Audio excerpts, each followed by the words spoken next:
Item पे discuss करने जा रहे हैं, जिसे आम भाषा में हम बवासीर कहते हैं। बवासीर या पाइल्स एक खतरनाक बीमारी है। बवासीर दो प्रकार की होती है।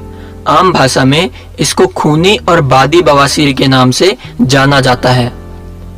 कहीं कहीं पर इसे महेशी के नाम से भी जाना जाता है। तो चलिए सबसे पहले बात करते हैं इसके पहले प्रकार के बारे में, जिसे हम खूनी बवासीर कहते हैं। खूनी बवासीर में किसी प्रकार की तकलीफ नहीं होती है, केवल खून आता है। पहले शौच में लग के, फिर टपक के, फिर पिचकारी की तरह से सिर्फ खून आने लगता है। इसके अंदर मस्सा होता है जो कि अंदर की तरफ होता है, फिर बाद में बाहर आने लगता है। शौच के बाद अपने आप अंदर चला जाता है। पुराना होने पर, बाहर आने पर हाथ से दबाने पर अंदर जाता है, और आखिरी स्टेज में हाथ से दबाने पर भी अंदर नहीं जाता। तो अब बात करते हैं इसके दूसरे प्रकार के बारे में, जिसे हम बादी बवासीर कहते हैं। बादी बवासीर रहने से पेट खराब रहता है, कब्ज बना रहता है, गैस बनती है। बवासीर की वजह से पेट बराबर खराब रहता है। न कि पेट गड़बड़ की वजह से बवासीर होती है, इसमें जलन, दर्द, खुजली, शरीर में बेचैनी, काम में मन न लगना इत्यादि समस्याएं भी होती हैं।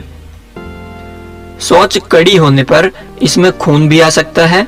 इसमें मस्सा अंदर होता है। मस्सा अंदर होने से शौच का रास्ता छोटा हो जाता है और चुनन फट जाती है और वहां घाव हो जाता है।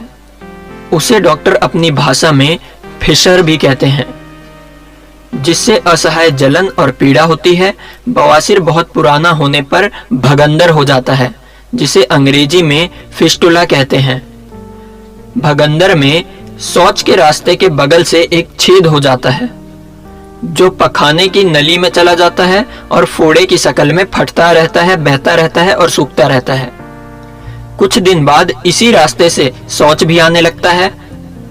बवासीर भगंदर की आखिरी स्टेज होने पर यह कैंसर का रूप भी ले लेता है, जिसको रिक्टम कैंसर कहते हैं, जो कि जानलेवा साबित हो सकता है। तो आइए अब नजर डालते हैं बवासीर होने के कुछ मुख्य कारणों की तरफ। कुछ व्यक्तियों में यह रोग पीढ़ी दर पीढ़ी पाया जाता है, अतः आनुवंशिकता इस रोग का एक कारण हो सकता है। जिन व्यक्तियों को अपने रोजगार की वजह से घंटों खड़े रहना पड़ता हो, जैसे bus conductor, traffic police, postman, या जिन्हें भारी वजन उठाना पड़ता हो, जैसे कूली, मजदूर, भारोत्तोलक वगैरह, उनमें इस बीमारी से पीड़ित होने की संभावना अधिक हो जाती है। कब्ज भी बवासीर को जन्म देती है। कब्ज की वजह से मल सूखा और कठोर हो जाता है, जिसकी वजह से उसका निकास आसानी से नहीं हो पाता। मलत्याग के वक्त रोगी को काफी वक्त तक शौच में उकड़ू बैठे रहना पड़ता है, जिससे रक्त वाहिनियों पर जोर पड़ता है और वह फूलकर लटक जाती हैं।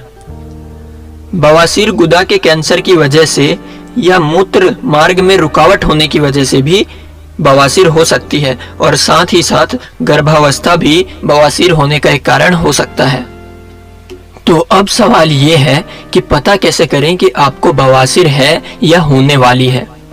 तो इसके लिए बवासीर होने पर गुदा मार्ग के अंदर और बाहरी हिस्से की सिराओं में सूजन आने लगती है।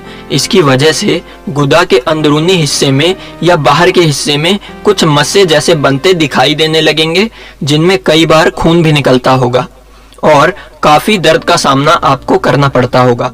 शौच के बाद पेट साफ ना होने का आभास होना, शौच के वक्त जलन के साथ साथ लाल चमकदार खून आना, शौच के वक्त अत्यधिक पीड़ा का होना, गुदा के आसपास खुजली एवं लचीलेपन व सूजन का रहना, शौच के वक्त म्यूकस का आना, बार बार मल त्यागने की इच्छा होना लेकिन त्यागते समय मल ना निकलना। आमतौर पर लोग यह बीमारी होने पर जल्दी से कहने में हिचकिचाते हैं या फिर इसे नजरअंदाज कर देते हैं, जिसके कारण व्यक्ति को कब्ज, मल त्याग के दौरान दर्द व जलन तथा कई गुना अधिक दर्द का सामना करना पड़ता है।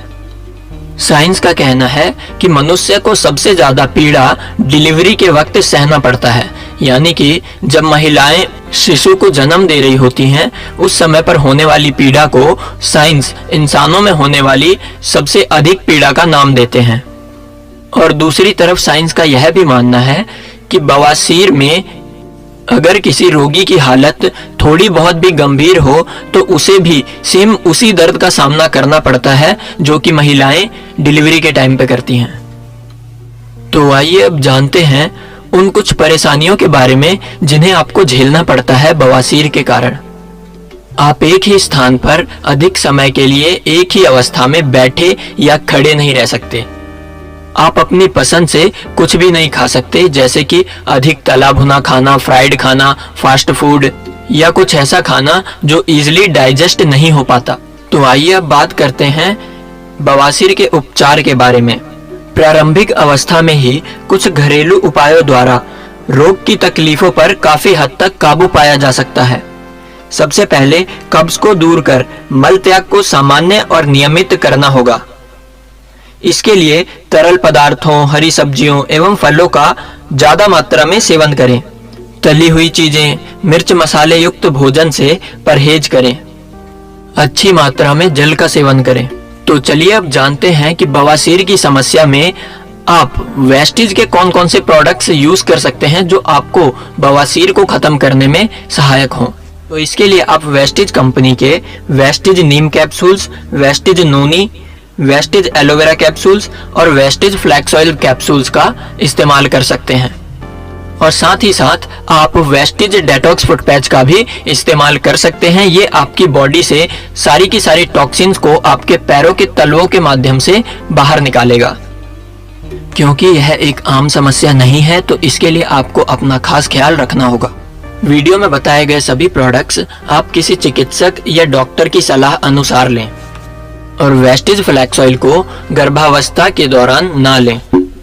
और क्योंकि नोनी पोटेशियम का एक समृद्ध स्रोत होता है तो इसलिए किडनी पेशेंट्स इसे इस्तेमाल ना करें, इससे उनकी समस्या और बढ़ सकती है। इन प्रोडक्ट्स को लेने की सामान्य डोज इनके पैकिंग बॉक्स पर लिखा हुआ होता है, पर फिर भी यह रोगी की हेल्थ कंडीशन के अनुसार चिकित्सक या डॉक्टर की सलाह पर लेना आवश्यक है।